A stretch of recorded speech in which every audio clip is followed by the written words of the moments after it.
Sebab Engkaulah Allah satu-satunya yang layak diagungkan, dimuliakan. Hanya Engkau yang sanggup memulihkan setiap kehidupan kami. Temu katakan, Yesus, kemuliaan-Mu pulihkan hatiku Tuhan. Amin.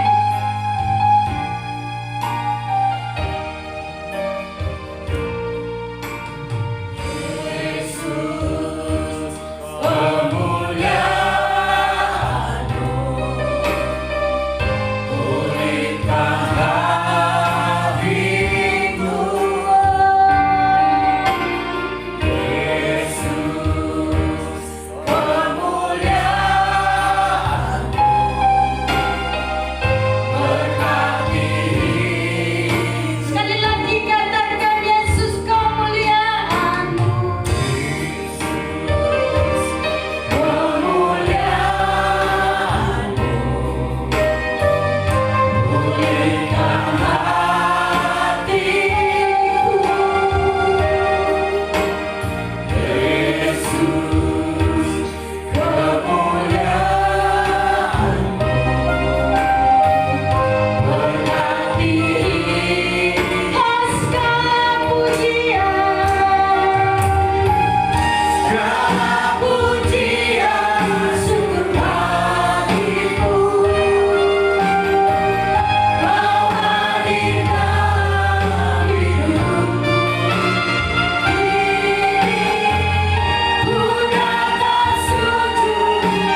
kuasa dan kemuliaan-Mu semakin nyata dalam hidup kami.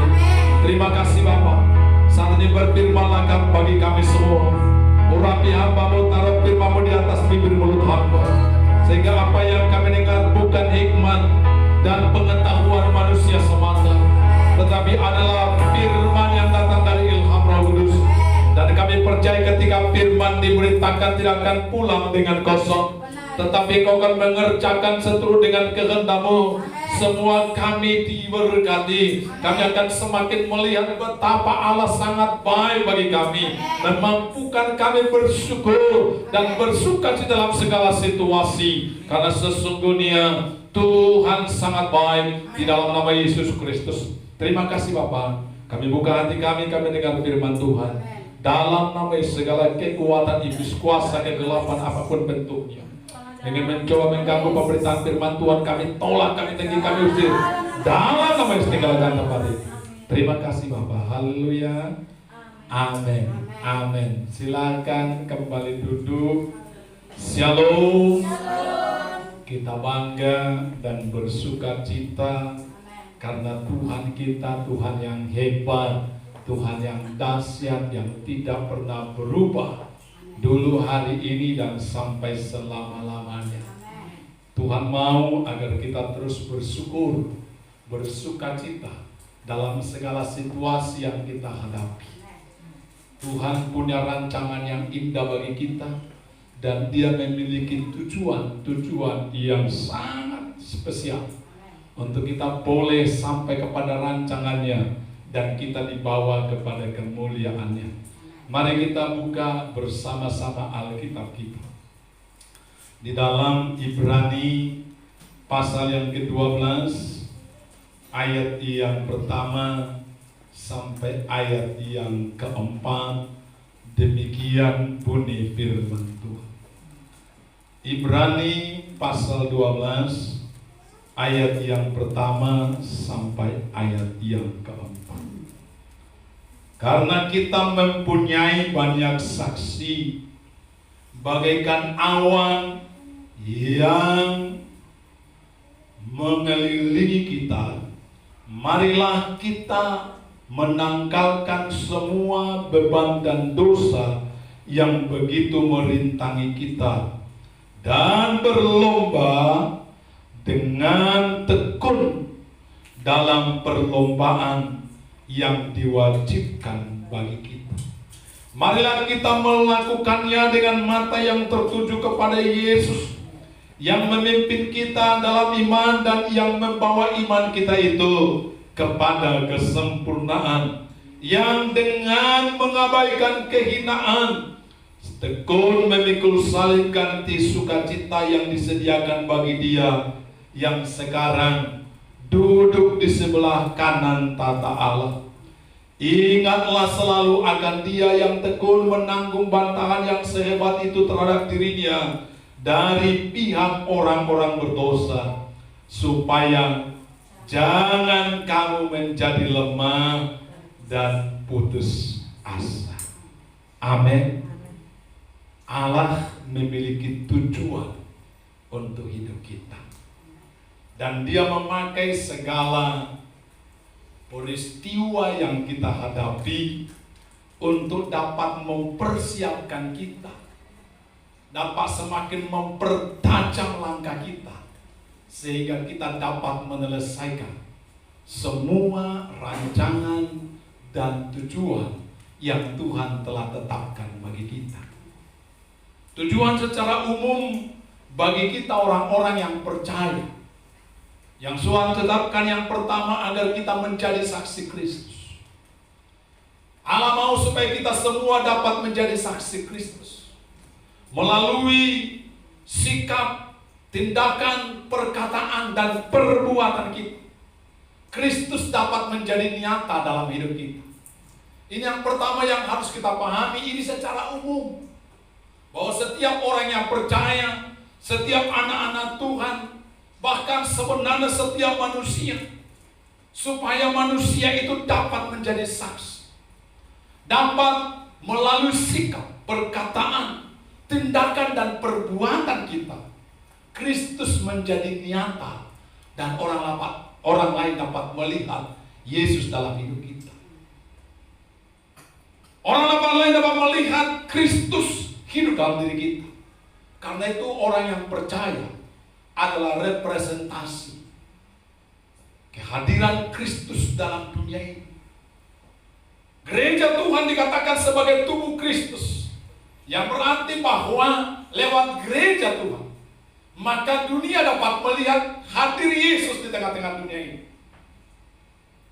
Lewat gereja Tuhan, lewat orang-orang yang percaya, hidup dan karakter Kristus dapat semakin nyata. Itu sebenarnya rancangan Tuhan. Itu sebabnya dalam Galatia pasal yang kedua ayat yang ke-19 sampai 20a, Paulus mengatakan begini, sebab aku telah mati oleh hukum Taurat, untuk hukum Taurat, supaya aku hidup untuk Allah. Aku telah disalibkan dengan Kristus. Ayat 20a, namun aku hidup, tetapi bukan lagi aku sendiri yang hidup, melainkan Kristus yang hidup di dalam aku. Amin. Kristus yang hidup dalam kita. Sehingga setiap orang harus dapat melihat Kristus hadir dalam hidup kita. Ketika kita mengalami situasi yang tidak sesuai dengan keinginan kita, dan banyak hal yang kita hadapi, hal-hal yang tidak kita inginkan, mampukah kita menghadirkan Kristus dalam situasi? Mungkin kita dikecewakan, mungkin kita disakiti, mungkin kita dihina, mungkin kita direndahkan, bahkan mungkin kita sedang ditipu dan dianiaya. Pertanyaan yang harus kita miliki adalah bagaimana sikap kita? Apakah kita hadapi dengan ego kita dan lain sebagainya? Harusnya ketika kita menghadapi situasi yang tidak kita kehendaki atau dalam situasi apapun, kita harus bertanya, seandainya Kristus hadir dalam situasi ini, kira-kira apa yang akan dilakukan? Bagaimanakah tindakan, bagaimanakah sikap Kristus ketika menghadapi situasi yang kau alami saat ini? Itu yang harus menjadi pertanyaan. Lalu kita akhirnya belajar untuk melakukan sebagaimana yang dilakukan oleh Yesus. Itu yang dikatakan oleh Paulus, bukan aku yang hidup, tetapi Kristus yang hidup. Di dalam setiap apapun yang kita hadapi, maka pertanyaannya adalah, kalau Yesus ada di sini dan menghadapi situasi ini, kira-kira bagaimana sikap Yesus? Bagaimana tindakan Yesus? Itulah yang harus kita renungkan. Karena itu dalam menghadapi apapun, kita tidak boleh bertindak dengan emosi, bertindak dengan keakuan kita, tapi Alkitab berkata, kita harus menguasai diri. Sebab orang yang sabar lebih daripada seorang pahlawan. Orang yang menguasai diri lebih daripada seorang yang merebut kota. Kita ditetapkan menjadi pemenang. Kita harus menjadi saksi Kristus, yang artinya menghadirkan Kristus dalam hidup kita. Kita harus menjadi representasi Kristus di tengah-tengah dunia di mana kita hadir. Dan secara umum tujuan Allah bagi kita adalah ketika kita harus menjadi alat dalam tangan Tuhan. Kita menjadi alat dalam tangan Tuhan. Allah bekerja melaksanakan kehendaknya dalam dunia ini bagi umat manusia, bagi alam semesta melalui kita. Amin. Tuhan mau bekerja melalui orang-orang yang percaya. Tangan kita harus menjadi tangan Tuhan. Mulut kita menjadi mulut Tuhan. Hidup kita, tubuh kita menjadi tubuh Tuhan. Tuhan mau kita menjadi alat dalam tangan Tuhan. Amin. Itu sebenarnya yang dikehendaki Tuhan. Itu sebabnya dikatakan bahwa kita masing-masing adalah anggota-anggota tubuh Kristus. Bahkan mengatakan, akulah pokok anggur dan kamulah ranting-rantingnya. Dengar, sebuah pohon dikenal dari buah. Yang menghasilkan buah bukan pokok, tapi yang menghasilkan buah itu adalah apa? Ranting. Karena itulah dikatakan oleh Alkitab di dalam Yohanes 15, jika kamu berbuah banyak, maka Bapa di sorga dipermuliakan. Kita harus menjadi alat Tuhan. Tuhan bekerja melalui kita dan akhirnya dunia dapat melihat, oh ini Kristus, ini karya Tuhan. Amin. Ini secara umum. Dan Tuhan mau kita mencapai semua itu. Tetapi ada tugas atau tujuan Allah secara spesifik bagi kita. Saudara masing-masing adalah orang-orang yang istimewa di hadapan Tuhan, yang telah diciptakan Tuhan dengan spesifik, spesial, khusus. Tidak ada duanya seperti saudara. Amin. Kita bukan fotokopi siapapun, karena itu jangan pernah ingin menjadi seseorang atau menjadi orang lain. Kita harus menjadi diri kita. Karena itu, karena Tuhan punya rancangan khusus. Alkitab mengatakan, atau dalam bacaan kita dikatakan, kita melakukan perlombaan dengan tekun dalam perlombaan yang diwajibkan bagi kita. Amin. Tuhan mau bahwa kita memiliki satu tujuan dan sampai kepada rancangan Tuhan. Setiap kita diberikan karunia-karunia khusus. Alkitab katakan, setiap masing-masing diberikan karunia sesuai dengan kemampuan mereka, sesuai dengan anugerah dan rancangan Tuhan. Jadi penting, Tuhan punya tugas khusus bagi kita. Dan itu dapat kita temukan ketika kita intim dengan Tuhan. Amin. Saudara tidak boleh menjadi seperti saya, dan saya tidak boleh menjadi seperti saudara. Saya tidak perlu cemburu kepada orang-orang yang bisa KKR luar biasa, karena saya tidak bisa seperti itu. Tetapi mereka pun juga tidak bisa seperti saya. Yang penting hari ini bagaimana kita menemukan tujuan Allah dalam diri kita. Kita mengenal karunia-karunia kita dan kita mengerjakan itu dengan maksimal. Dan satu saat kita akan berkata seperti akan dikatakan Paulus, aku telah mencapai garis akhir. Aku telah memelihara iman. Aku menantikan kemuliaan yang Tuhan siapkan. Ini yang harus kita miliki. Karena itu jadikan atau izinkan Allah memakai hidup kita, memakai tubuh kita. Roma pasal 6 ayat 13 dikatakan begini, saudara. Roma pasal 6 ayat 13 dikatakan, dan janganlah kamu menyerahkan anggota-anggota tubuhmu kepada dosa untuk dipakai sebagai senjata kelaliman. Tetapi serahkanlah dirimu kepada Allah sebagai orang-orang yang dahulu telah mati, tetapi yang sekarang hidup. Sama-sama kita baca 2-3 ya. Dan serahkanlah anggota-anggota tubuhmu kepada Allah untuk menjadi senjata-senjata. Amin. Tuhan mau, saudara, hidup kita ini, seluruh anggota-anggota tubuh ini dipakai Tuhan untuk menjadi senjata-senjata kebenaran. Sesuai dengan karunia yang Tuhan telah berikan kepada kita. Allah memberikan karunia itu karena Tuhan punya tujuan, punya rancangan khusus yang spesifik dengan kita. Amin. Dan kita harus pergunakan itu. Maka ada mengatakan mana yang paling utama, karunia atau buah. Karunia Roh Kudus atau buah Roh Kudus. Dua-duanya penting. Tetapi karunia adalah pemberian Allah yang membuat kita dapat mengerjakan pekerjaan yang telah dirancangkan oleh Tuhan. Tetapi buah adalah sesuatu yang dapat kita persembahkan kepada Allah, yang membuat kita dapat dikenal oleh Allah. Minggu lalu khotbah yang disampaikan kepada kita, bukan semua orang yang berseru-seru kepadaku, Tuhan, Tuhan akan masuk dalam kerajaan surga, tapi mereka yang melakukan kehendak Allah. Pada akhir zaman, aku akan berterus terang kepada mereka, aku tidak mengenal kamu. Kenapa? Mereka punya karunia, tapi tidak punya buah. Ini mengerikan. Buah itulah ketika kita menghasilkan buah-buah Roh Kudus, kita dikenal oleh Allah.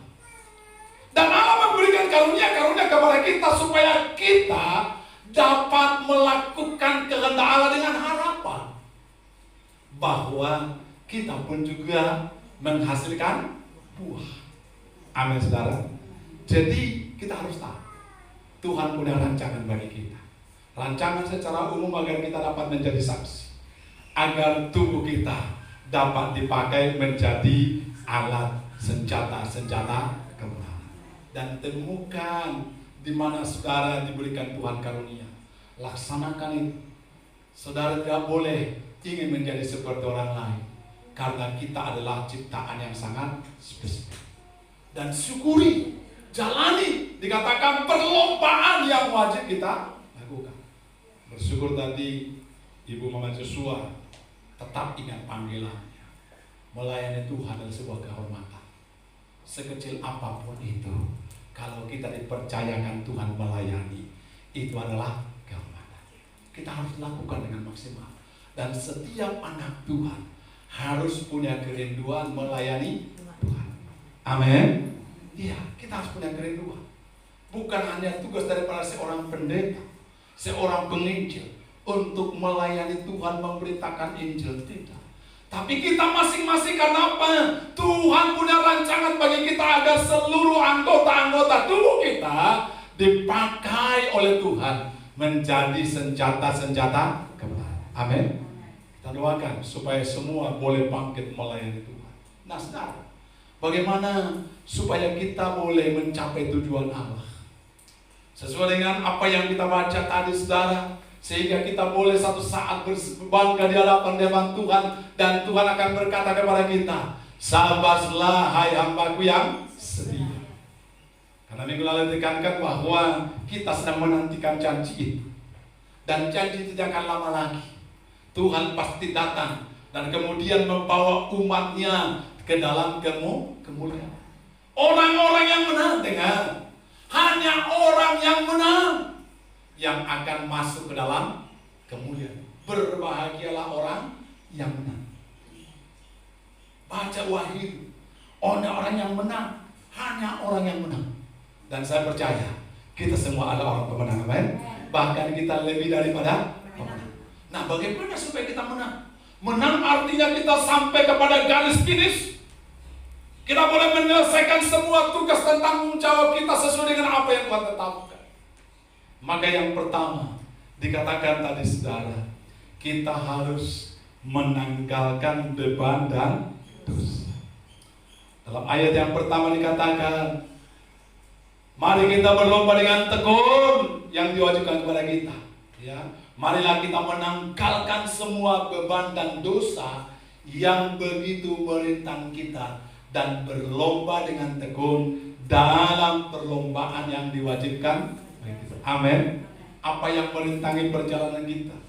Ada dua. Yang pertama adalah beban, yang kedua adalah dosa.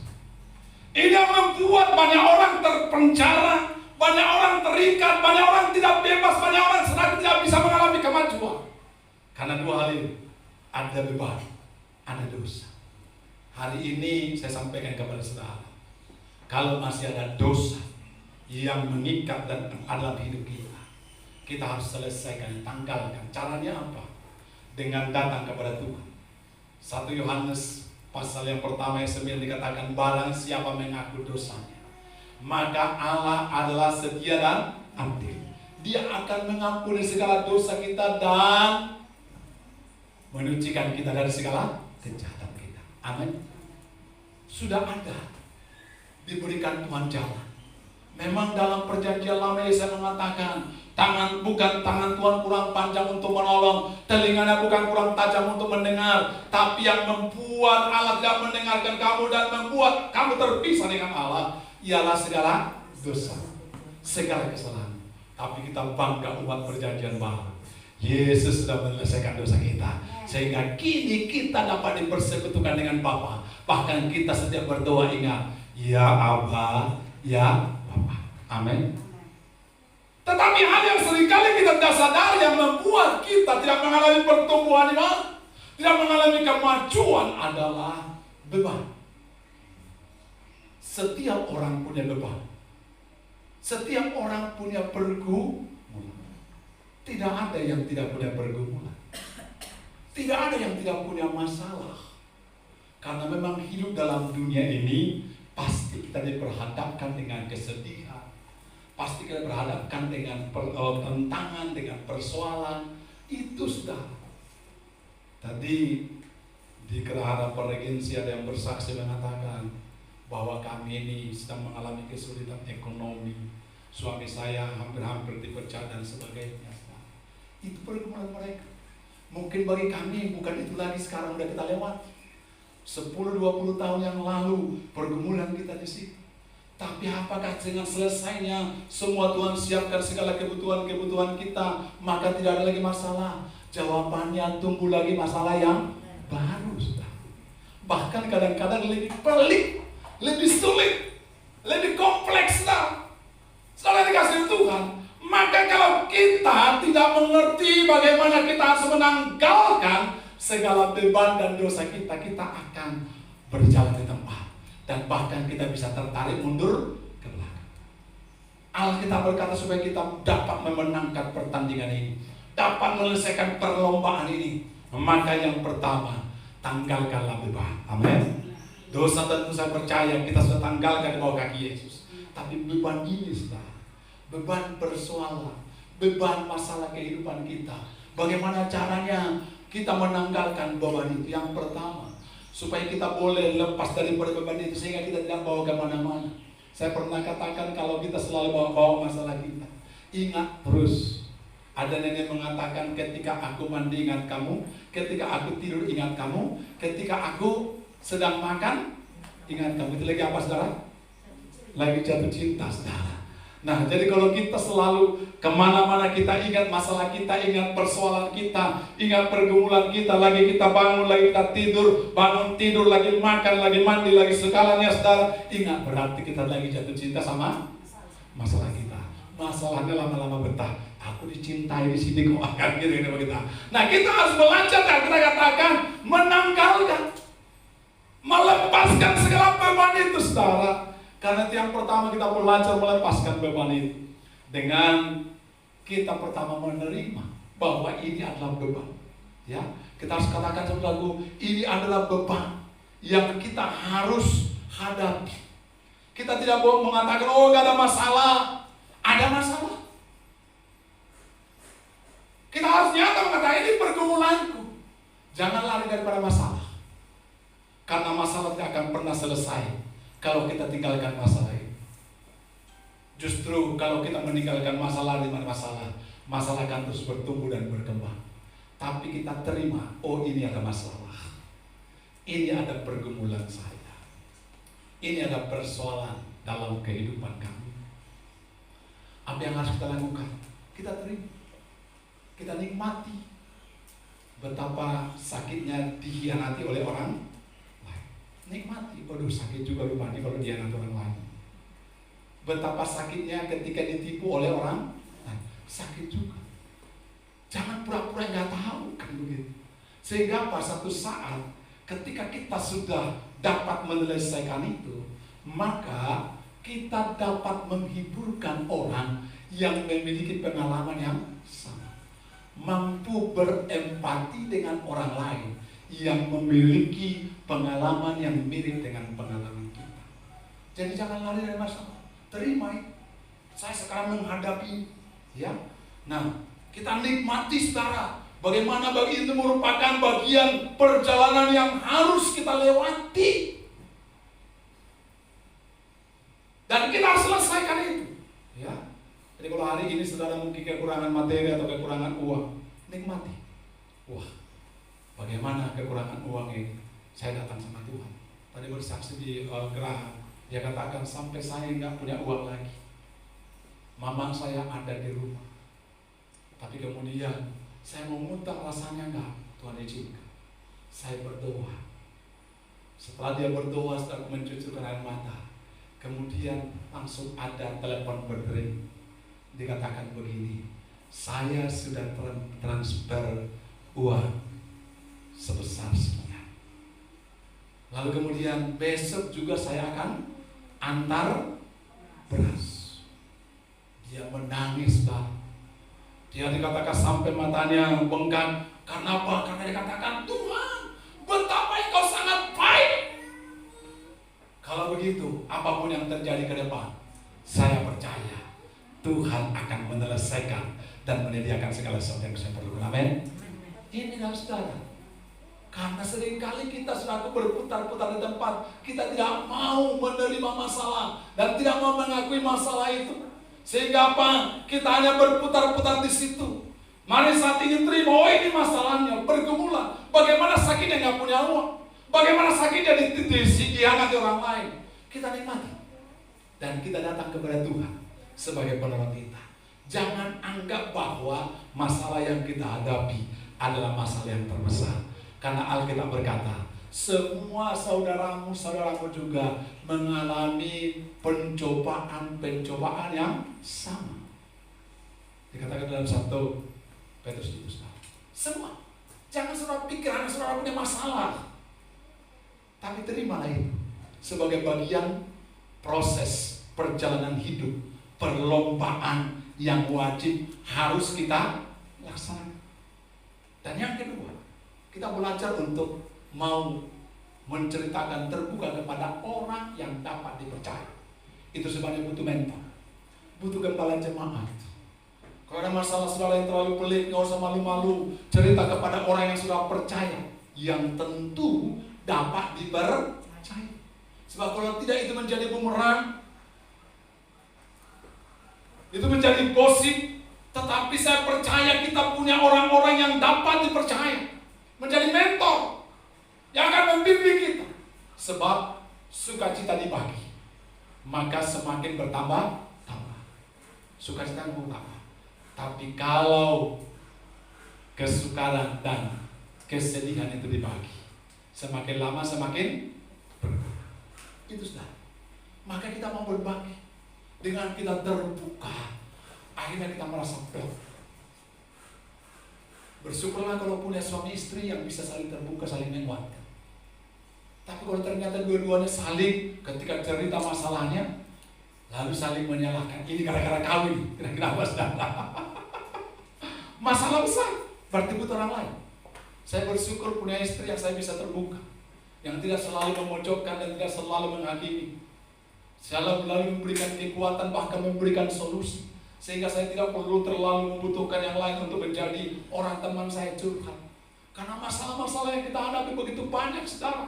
Dan siapa yang dapat kita ajak bicara? Sebab jika masalah itu kita pendam sendiri, maka itu bisa menimbulkan kegelisahan, kecemasan, dan bahkan bisa berakibat hal-hal yang buruk.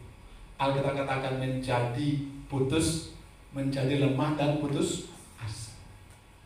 Orang yang akhirnya bunuh diri adalah orang yang selalu tertutup. Dia tidak mau cerita ke orang lain. Dia merasa ini masalahku sendiri, aku selesaikan sendiri. Tetapi dengan kita mau terbuka dengan orang yang dapat kita percaya, kita dapat melihat masalahnya secara jernih dari sudut pandang yang sesungguhnya. Kita saudara harus tahu yang ketiga, masalah itu kita dapat tanggalkan kalau kita mengerti banyak hal di luar kendali kita. Ingat Pak, seringkali kita hanya berpikir kenapa begini, harusnya begini. Sudah, minggu ini kami menghadapi hal yang tidak ringan. Secara manusia itu bisa kita melakukan banyak hal, tetapi saudara, kita belajar banyak hal di dalam hidup kita di luar kendali kita, yang tidak bisa kita kendalikan. Dan kita tahu sebagai orang yang percaya ada yang mengendalikannya. Siapa saudara? Yesus. Dan kalau Tuhan mengendalikannya, Alkitab berkata, Ia akan pakai segala sesuatu untuk mendatangkan kebaikan. Ini yang harus kita percaya. Kalau banyak hal yang tidak dapat kita kendalikan, jangan kita menjadi orang yang selalu ingin memaksakan maunya begini, maunya begini. Tapi kita kembalikan kepada Dia yang mengendalikan segala sesuatu. Dan yang keempat, untuk melepaskan beban adalah harus selalu berpikir positif. Amin. Ini harus kita harus pakai kacamata Allah dalam melihat segala beban itu, persoalan yang kita hadapi, berpikir positif. Filipi pasal 4:8 dikatakan begini. Jadi akhirnya saudara-saudara, Filipi 4:8, jadi akhirnya saudara-saudara, semua yang benar, semua yang mulia, semua yang adil, semua yang suci, semua yang manis, semua yang sedang didengar, semua yang disebut kebajikan dan patut dipuji, pikirkanlah semua. Amin. Tidak ada dikatakan dalam kitab kita memikirkan hal yang negatif. Karena Allah kita Allah yang baik. Mulai berpikir hal-hal yang positif. Kalau kita pakai kacamata yang merah, maka semua akan kelihatan. Kita pakai kacamata yang hijau, semua akan kelihatan hijau. Kalau kita pakai kacamata dalam melihat segala sesuatu dengan kacamata Allah yang baik, maka kita akan lihat semua baik. Amin. Nah, ini yang kita mengatakan apa? Semua baik itu. Iya, jangan ini doang dong. Ya, kita harus melakukannya semua baik. Apa yang Tuhan berikan semua baik. Karena ternyata dalam situasi yang paling buruk sekalipun Allah dapat lakukan dan lahirkan yang terbaik. Amin. Lewat pengalaman-pengalaman hidup sejak masa muda, maka ada sebuah filosofi yang saya pahami, prinsip yang kita pegang, bahwa Allah dapat melahirkan yang terbaik dari situasi yang buruk. Dan ini bukan hanya cerita, misalkan jempol, tapi itu dengan kesaksian-kesaksian. Pada awalnya kita katakan buruk sekali, kenapa seperti ini?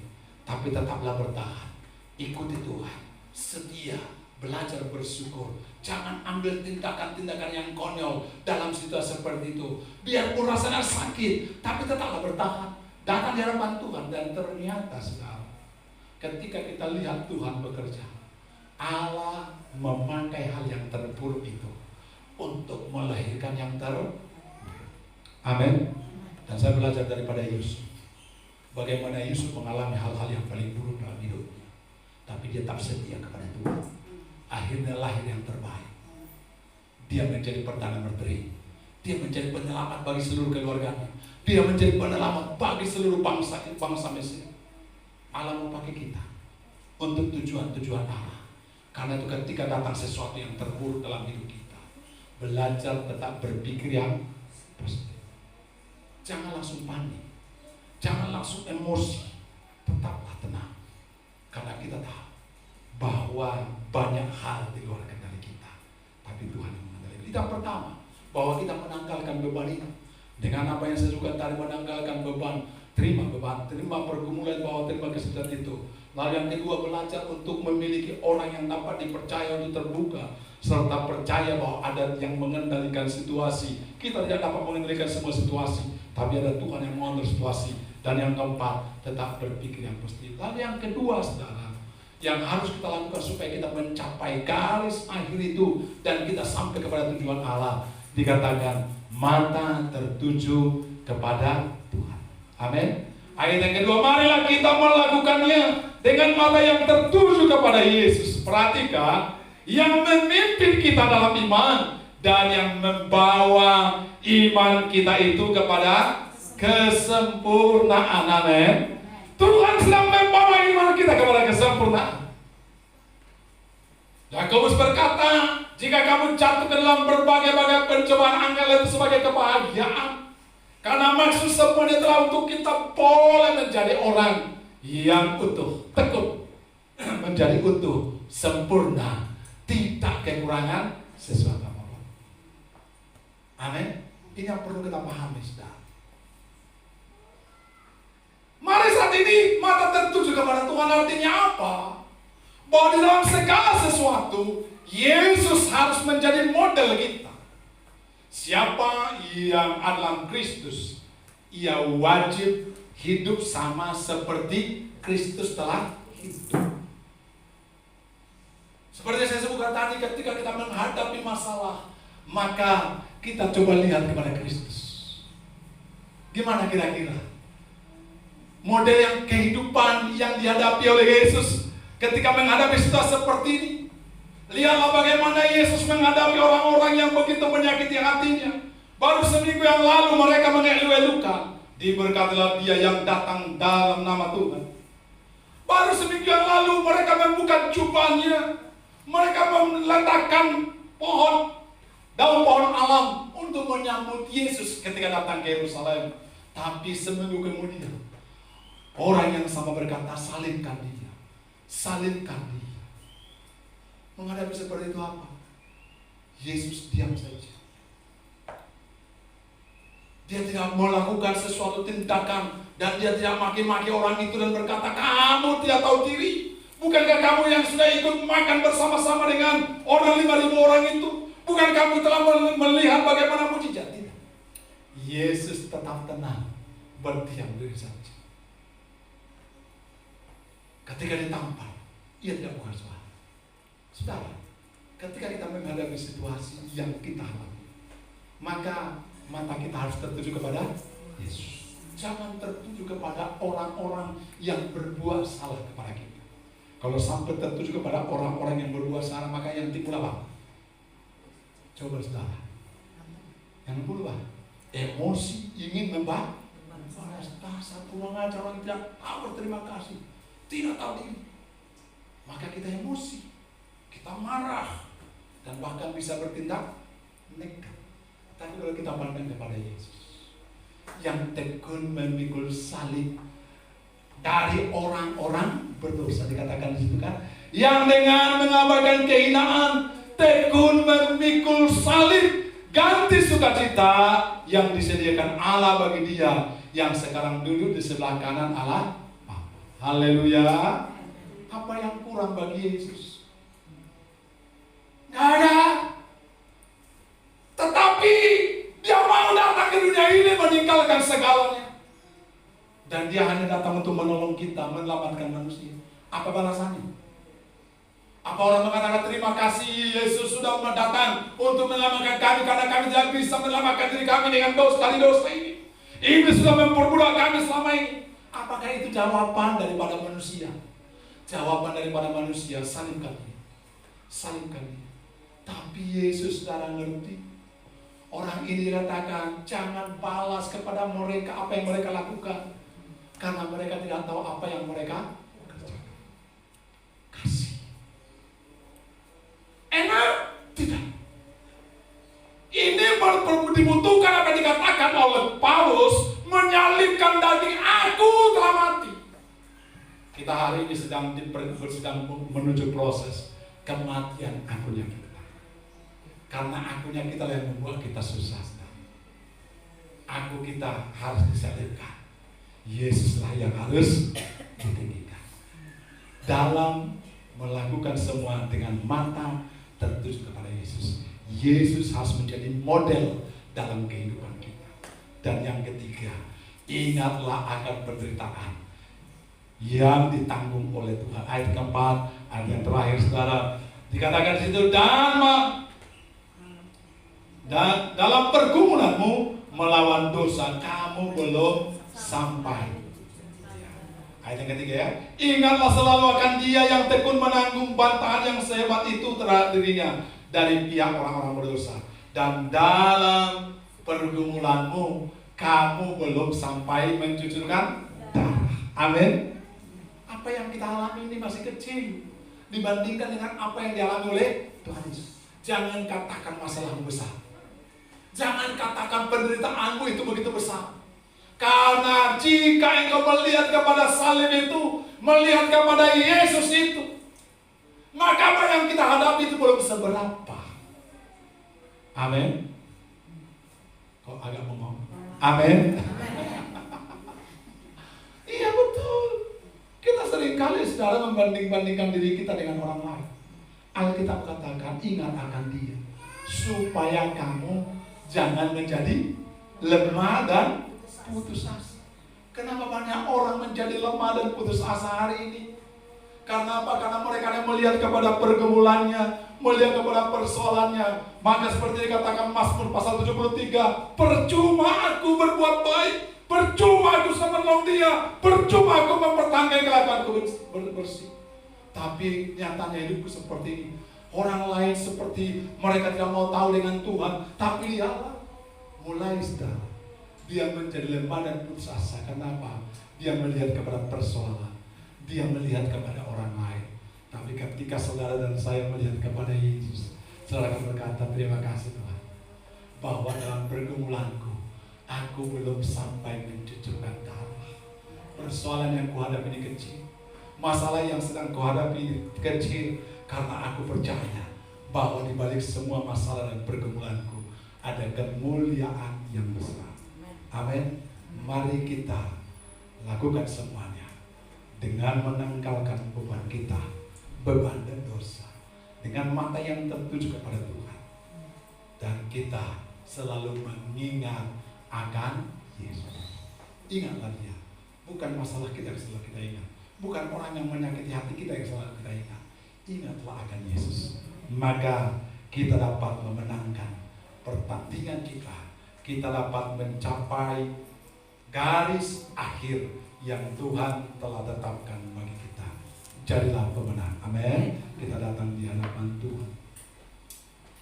Haleluya.